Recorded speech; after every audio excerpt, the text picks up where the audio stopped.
नमस्कार दोस्तों, मेरा नाम है अंशुमन नायक और आप सभी का बहुत बहुत स्वागत है इंडियन डिफेंस न्यूज के डिफेंस टॉक सीरीज में, जहां पर हम रोज नए नए डिफेंस अपडेट्स के बारे में बात करते हैं। तो चलिए देर न करते हुए आज की वीडियो शुरू करते हैं।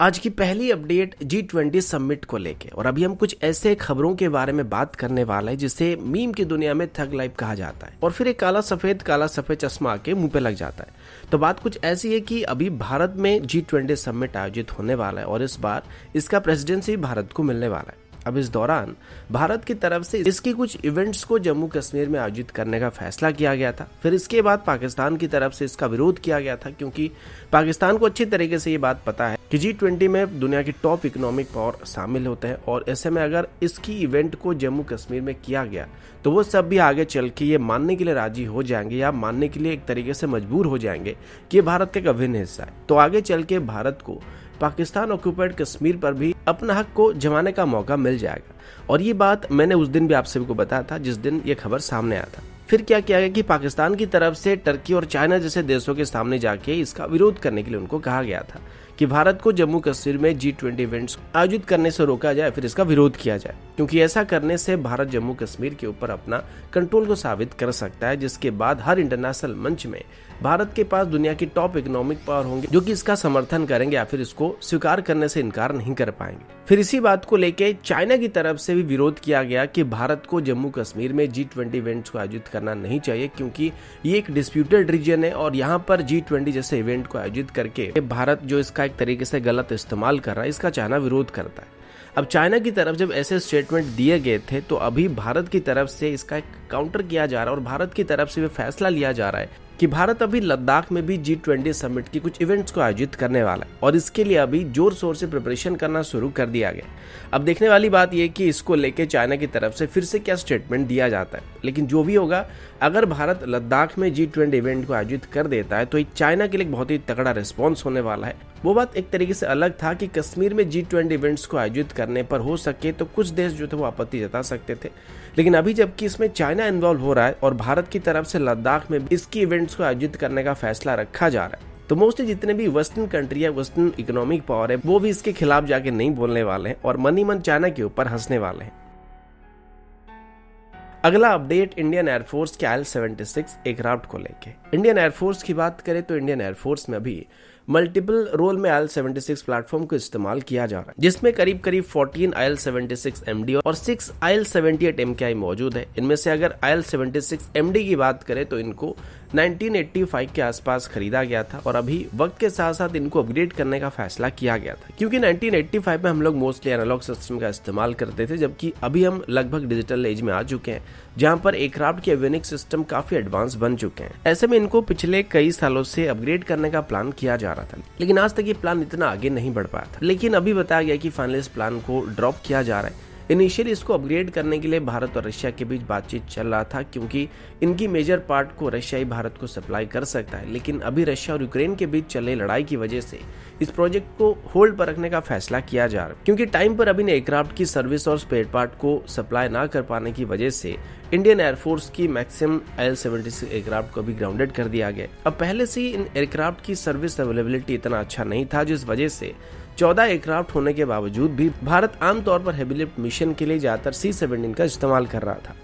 अभी के लिए भारत अपने दम पर ही इन एयरक्राफ्ट को अपग्रेड नहीं कर सकता है, क्योंकि अभी इन एयरक्राफ्ट में जो मेन प्रॉब्लम है वो इसकी इंजन को लेके, और अभी भी इन एयरक्राफ्ट में D30 KP इंजन का इस्तेमाल किया जाता है, जो कि 60s के दौर की इंजन है और ये आज की एविएशन स्टैंडर्ड की नहीं है या नॉइज या सेफ्टी रेगुलेशन को मैच नहीं कर पाता है, जिस वजह से भारत की तरफ से अभी इसको एक modern PS-90S-76 high bypass turbofan engine से रिप्लेस करना चाहता था, जो कि पुराने इंजन के मुकाबले काफी कम नॉइज को जनरेट करने वाली है, साथ ही काफी बेहतर फ्यूल एफिशिएंसी भी प्रोवाइड करने वाला है। लेकिन फिलहाल इस अपग्रेड प्रोग्राम को अभी बंद किया जा रहा है, कुछ दिनों तक पोस्टपोन किया जा रहा है और जब तक यूक्रेन और रशिया के बीच ये सारा मामला निपट नहीं जाता है तब तक इसको पोस्टपोन करने का फैसला किया गया है।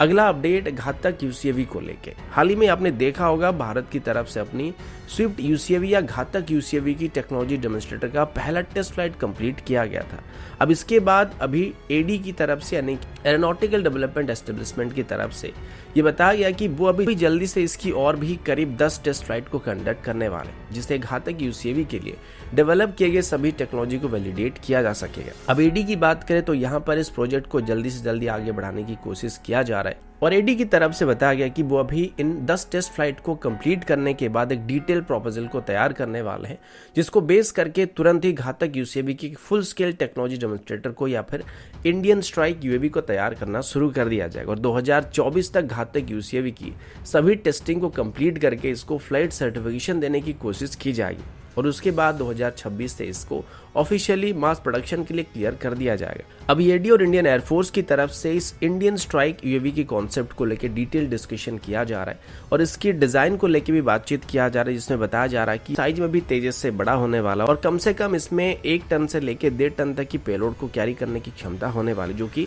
इंटरनल पेलोड होने वाला है। इसमें पावर करने के लिए ड्राई कार्बन इंजन का इस्तेमाल किया जाएगा, लेकिन अभी इसकी डिजाइन में कुछ बदलाव करने की बात की जा रही है, जो कि इंडियन एयरफोर्स और एडी फाइनलाइज करने वाले हैं। मोस्टली ये टेल सेक्शन को लेके हो सकता है, जो कि आगे चल के पता लगने वाला है। अगला अपडेट इंडियन आर्मी की तरफ से है। आप सभी को पता होगा कि अभी भारत की तरफ से यूनाइटेड स्टेट्स से लगभग 72,000 से ज्यादा नए असॉल्ट राइफल को खरीदा गया था, जिनका नाम 6716 राइफल था और ये एक बहुत ही बेहतरीन राइफल थे, जो कि 7.62 × 51 mm के राउंड को फायर करती है और इन राइफल्स की फायर पावर हमारे वर्तमान की किसी भी एग्जिस्टिंग राइफल के मुकाबले काफी ज्यादा है और इसकी एक गोली लगने पर दुश्मन मर सकता है। अब हमारे सभी फ्रंट लाइन यूनिट्स को इन राइफल से इक्विप किया जा रहा है और ये राइफल करीब 600 मीटर से लेकर 800 मीटर तक इफेक्टिव स्ट्राइक कर सकते हैं। लेकिन प्रॉब्लम ये था कि जब हमने यूएस के साथ इन राइफल्स को लेकर एक डील को साइन किया था, इसमें हमने सिर्फ राइफल को खरीदा था, क्योंकि इसके साथ जो एडिशनल अटैचमेंट वगैरह आ रहे थे या सेट वगैरह आ रहे थे वो काफी महंगे पड़ रहे थे। अभी हमें ये प्रॉब्लम होने लगा कि भले ही हमारे पास मॉडर्न असॉल्ट राइफल मौजूद है, लेकिन नाइट कंडीशन में या लॉन्ग डिस्टेंस तक एम करने में या फायर करने में हमें दिक्कत हो रहा है, क्योंकि आयरन साइट आपको रात में देखने में मदद नहीं करेगा या फिर 600 मीटर से ज्यादा दूरी में आप आयरन साइट के साथ इजीली एम नहीं कर सकते, जिस वजह से अभी डिफेंस मिनिस्ट्री की तरफ से एक फ्रेश टेंडर को इशू किया जा रहा है, जिसमें करीब 29,762 नाइट साइट को खरीदने का फैसला किया गया। इस टेंडर में पार्टिसिपेट करने की आखिरी डेट को 27 सितंबर तक रखा गया है। वैसे पिछले कुछ महीनों से आर्मी की तरफ से कई इंडिजिनस नाइट साइट को भी टेस्ट किया जा रहा था, जो कि नॉर्दर्न कमांड के अंदर किया जा रहा था, लेकिन अभी जो टेंडर फ्लोट किया गया है ये ग्लोबल टेंडर की तरह होने वाला, लेकिन इसमें खरीदे जाने वाले जो नाइट साइट होंगे इनमें कम से कम 50% तक इंडियन सिस्टम होने की कंडीशन रखा गया है। तो दोस्तों अभी के लिए इतना ही, मिलता हूँ आपसे अगले वीडियो में, तब तक के लिए जय हिंद, वंदे मातरम।